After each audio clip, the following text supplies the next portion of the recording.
Thank you for joining us again on another episode of the Commend Journey podcast. I am your host, Michael Diamond. Great to be back with you today on the show. We have an exciting person and topic to talk about. And as we always like to do, we'd like to let the guests introduce themselves. So I'm going to go ahead right here at the top of the show and let the guests tell you who they are. All right. Thank you, Michael. Thank you to Commend for this opportunity. We have a great partnership between both companies, and I think it's a start of a great relationship. So I'm going to introduce myself. My name is Antonio Perez or Perez. How do people like to pronounce it here in the US? I'm based in Northern California, in San Jose, California. And I am the sales director for Latin America, NVT Phybridge. Been at this position about only 26 years. Originally with NVT. NVT Phybridge is the result of a merge of two companies. NVT, which is it used to be based in Northern California, where I started. It's a company. The focus was mainly on only security, mostly in the analog days. And about 7 years ago, we were acquired and we merged with company Phybridge out of Toronto, Canada. So the result is this company named NVT Phybridge. And again, I'm the director for all Latin America. So I cover pretty much from Mexico all the way south, including the Caribbean too. So why don't you tell us a little bit more about NVT Phybridge and what your focus is? NVT Phybridge pretty much is we are enabled. What we do is enable companies and partners and manufacturing partners, like in this case with Commend, to migrate to IP mostly, or to sometimes it's new installations like a greenfield, or sometimes migrations where customers find specific barriers when it comes especially to migration. And that migration or that barrier to migration mainly is infrastructure. We focus on, for instance, on migration. What happens most often is that customers find that when they want to migrate, there is already an existing infrastructure.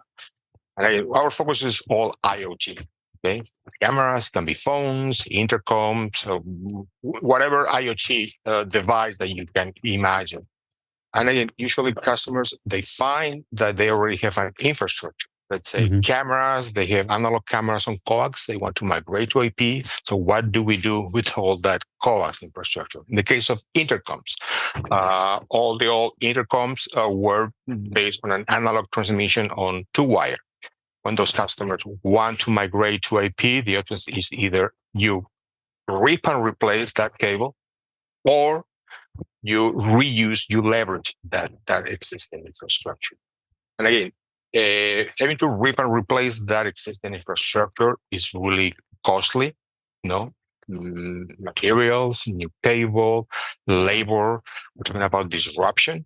Imagine in some specific cases, if you have to use several days or weeks just to rip the cable, even before you install a new cable, it's a lot of time, and it provokes like a big disruption to the day-to-day business of those customers. Okay, some of the barriers that they find too is reach. That the Ethernet standards talk about those 90 and 100 meters that in theory you cannot exceed for any installation. What we do is all our solutions are what are called long reach Ethernet. So we allow for installations, again, is either using new cable or existing wire, to go up to 6 times, 9 times, 18 times the usual reach. So that makes that the customers, they don't need to install like an IDF closet every 90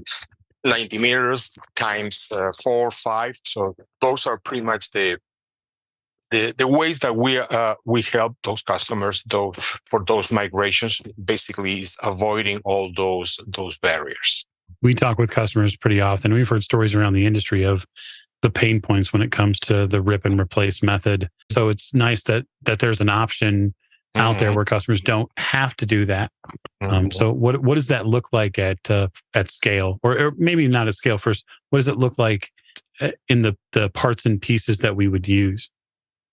Well, that helps sometimes when it comes to cost. Sometimes talking about a reduction of 40, 50, 60% time in just in cost.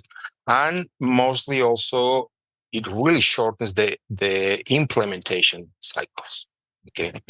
I'll give you a good example. And I think it's a vertical that Command works a lot with all the ships and cruises. We work a lot with cruise companies. Okay. Like Royal Caribbean, Norwegian is a good example, where the point where they wanted to migrate kind of all their IoT devices, then those are cameras, phones, thousands of phones in the ships, intercoms. They had the problem that just the implementation time, the implementation cycle, which means that tell them to pull that cable, install the new devices with new cable, would be just too long. That means that ship basically it cannot go out to the ocean while that installation is happening. We were able to reduce those cycles where those ships for Royal Caribbean and Norwegian, they were able to do the whole migration in the 2-3 weeks that the ship was on deck for regular maintenance. So we're talking about 2-3 weeks instead of that ship having to be inactive for maybe 2 months and a half, 2 months. So this is a big reduction in the implementation time. Yeah, that sounds fantastic. I'm certain that factories have downtime periods, whether it be holidays and whatnot, and even foundations, other buildings that might take seasonal time off. It'd be an opportunity to get that done without interruption of service. I think that's the key thing that I'm pulling away from that is with the NVT Phybridge, you're able to get over those pain points a little easier because you're not talking about 90 days of downtime for this enormous structure. You can do it a lot simpler. Yeah, imagine, for instance, a hotel. Okay, if they have to close plants, they have to open ceilings, walls, making dust, noise for 4 or 5 weeks. That's a big disruptions for the usual business. Imagine at a hospital. Same thing. If they have to open those walls to pull the cable, install new cable, ceilings, a lot of noise for the day-to-day of that hospital. For some customers, even more than the cost savings is just those headaches of having to deal with so long implementation cycles. So let's talk about some field examples that NVT has in its portfolio. Maybe your customers would be very interested in another kind of, let's call it vertical, which is elevators. Elevators are situation at those elevators, especially we're talking about all elevators. Imagine the thousands of millions of elevators that have been installed over the years. When they want to start any kind of installation of new devices, and again, many of those elevator cabins, usually they didn't have anything inside, and suddenly there is a need to install a series of IoT devices. Let's talk about cameras. Let's talk about phones or intercoms. That's where Command enters. There is sometimes those access control devices that allow you to access just some specific floors. When it comes to that, the challenges are huge because installing new cable in that existing elevator is pretty much something almost impossible. It will be very costly. Even operationally, it will be very complicated. Sometimes only experts can do that kind of work, especially because it's a transportation system that some countries it's considered it can be life-threatening ways of transportation. Sometimes the around the elevator there is a lot of devices. The elevator creates a lot of energy that it can take to create a lot of electromagnetic interference. Okay, that can cause for the IP devices like the packet loss of signals, low image quality when it comes to cameras or noise. So in those cases, again, installing new cable is really almost impossible. What happens in those elevators is that usually within the traveling cable, there usually are either some mini coax cables or two-pair cables that are not in use. And that's where our solutions enter. And we can leverage that existing wire in the traveling cable, where just put any kind of IoT device. You can put one of those commands intercoms or phones in the cabin. You put one of our devices. You reuse that two wire. You put another device at the other end, and that's it. You have completed your installation of your new IoT devices. Also, we can provide, and this is very important, in an elevator cabin, it's almost impossible to provide local power. And all our products are allow you to send remote power. You don't have to power directly those devices in the elevator cabin. When you're talking about transfer cable work, especially in elevators that are 20, 30, 50 years old, you're at a premium for both time and space and cost too. And traveling cable is not cheap to replace. Controller's office, for instance, in Colombia, I think we install. Usually those projects are not big in number because there's not so many elevators, okay? But usually you always have to just 15, 20, 25 elevators, big companies. And again, having to go through any other option will be almost impossible. Actually, there are countries like Colombia, there are some specific laws that make that you need to have an intercom. Not so much a camera, but it's obligatory that you have an intercom in each one of those elevators. So imagine all the elevators that are right now in the market that don't have that, and they have to install that. And if they had to try to put new cable, it would be almost impossible. There's a lot of regulation and policies codes here in the U.S. too that are changing around elevators. As they change, as the different states change their guidelines, the people working in those industries are going to have to be aware that there are advantages to having a two-way communication with the operator, both audio, visual, and being able to use text messaging or text messages that can go back and forth between a system operator for safety. I would like to mention also, this is a kind of a very specific case, and it can link it to a specific case where we use also intercoms. Again, I talk about some of the barriers about high cost. Also, remember that when it comes to replacing cable, either for the end user or for the reseller, that's a high cost that brings zero return of investment. An end user doesn't get any return on investment on buying new cable. What we allow is by lowering the cost of the implementation, by lowering the infrastructure cost within the same budget, instead of 40 or 45% of that cost being infrastructure cost, if we lower that to 80, we free about 30%, 35% of that budget that can be used by the end user to buy more intercoms or better intercoms. So they have a specific budget for some of the command intercoms, but not for more. By freeing that budget, they're going to be able to buy more intercoms or a higher quality model of your intercom. So that's very, very important. But I wanted to go to the point. There is a case also, many cases we find where that migration happens at historic build. That means that the historic buildings, and I can talk of it, we've done, I don't know if I can mention this one. Well, it's a U.S. government agency. It's a big house that is, the color is white when I mentioned that.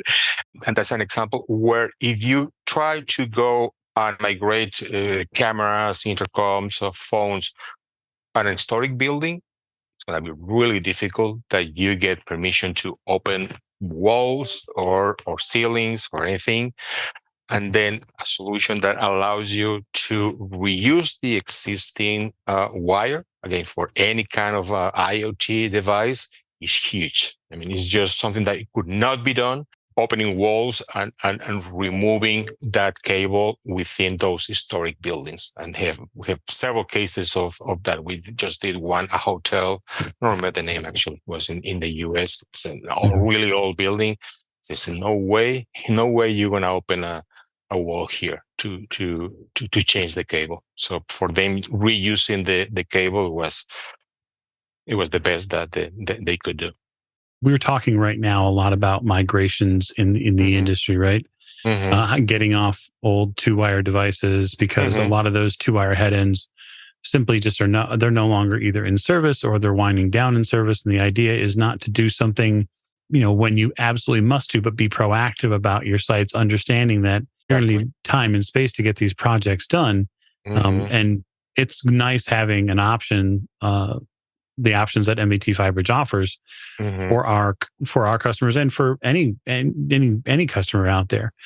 So I guess if you had a list of 3 things that you would recommend that customers who have older sites, who are listening to this and listening to you and I talk, Antonio, and they are in the back of their heads going, yeah, we've got this building over here and it's been around since, the turn of the century and not the 20th century. What are the 3 things that they really need to nail down before they approach? Basically, is looking for that legacy. It's just look at the customers and many resellers. They already have a customer base that they know they are still on all analog devices. So I think that the main thing they need to do is try to go directly to identify that legacy customer base. That's the key thing for them. That's where benefits like the ones we offer, they're gonna really resonate with them. And we have the tools to provide some what we call a modern LAN optimizer report, where we list some really nice document that's up to 10 pages, where lists all the benefits, and we even do like a kind of approximate calculation of what the saving in cost is going to be for that end user. So I have usually one general question I always wrap up the session with, which is we like to have guests look ahead the next 3 to 5 years, what they think the industry is going to be looking at and focused on. From your perspective, Antonio, maybe Latin America or not, where do you see the industry as it comes to these devices in the next 3 to 5 years? Oh, I think it's in constant growth. I mean, for us, in kind of the fields that we work, I mean, security, there's a lot of, for instance, in banking. Banking is a vertical that is great for us. And there are still a huge number of banks that they're still on analog. Okay.